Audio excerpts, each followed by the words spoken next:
Be aware that rehousing a camera involves disassembling and modifying the device, which may void its warranty, damage the camera, or cause malfunction if not done correctly.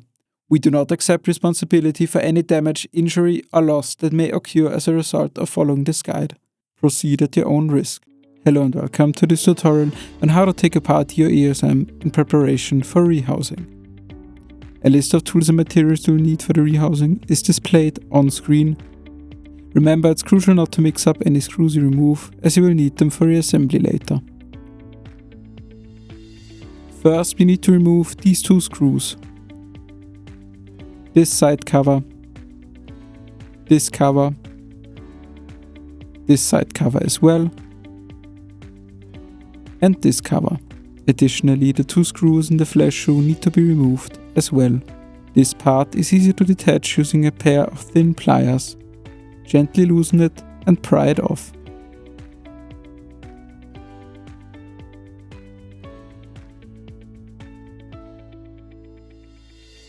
Now let's focus on the screws at the bottom.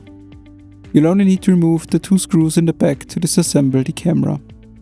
Use a fine Phillips screwdriver to unscrew them.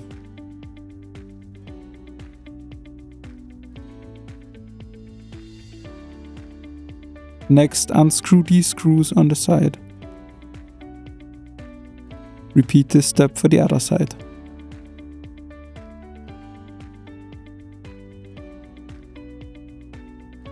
After removing the screws, take off the cover. There's one more screw here that you will need to remove. It might be a little bit more difficult to loosen, but apply gentle pressure and it should come free.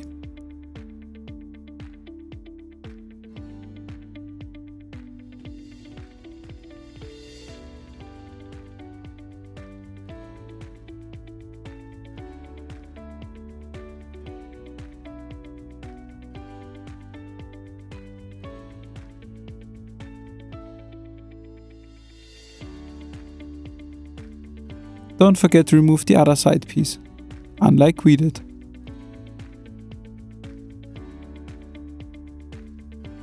Once that's done, we'll move on to this small square.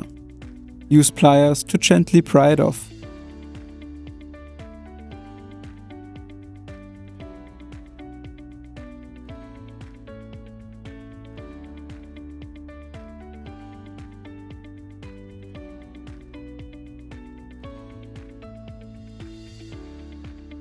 Underneath, you'll find a screw. Remove that.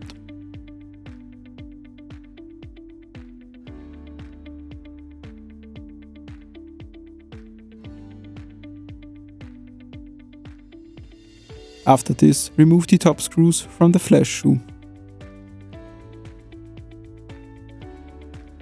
Now, carefully loosen the cover. Take your time and don't pull it off too quickly to avoid damaging the cable that's connected to the buttons. In order to take off the back part, we need to remove this cable. To detach the cable, gently lift the orange part that keeps it in place and pull it out carefully. Be cautious not to tear it, gentle pressure is key. With the cable removed, you can now take it off and set it aside. The screen is connected by two cables. One for the display and one for the touchscreen functionality.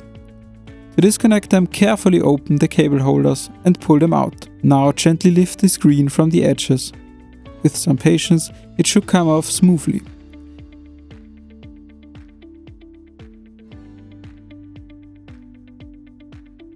We need to remove the button pad from the back cover in order to reposition it.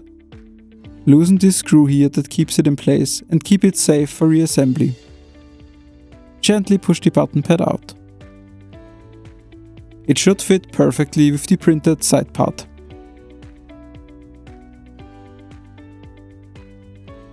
Note that some EOSM cameras may not have this black part on the back of the button pad, but if yours does, make sure to remove it. Before proceeding, it's a good idea to add cooling racks to the back of the camera. One of the main chips is located here, and these heat sinks will help with cooling.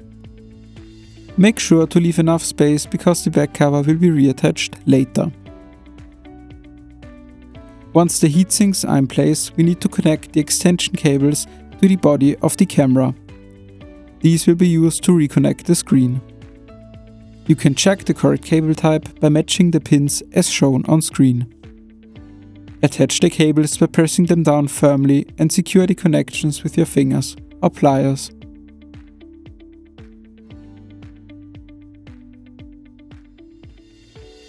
Make sure that the cable's alignment matches the port for a proper connection.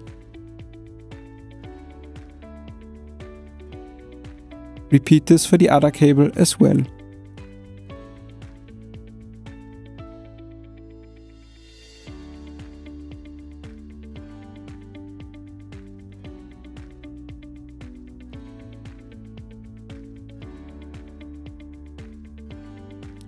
After that, reattach the cover by carefully sliding the cables through the opening where the screen was. Press the cover back in place. Screw in all the screws on the side, making sure to use the correct screws in each spot.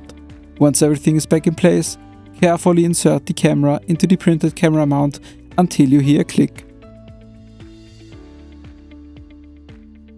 And there you have it. You've successfully prepared your ESM camera for integration into the rehousing.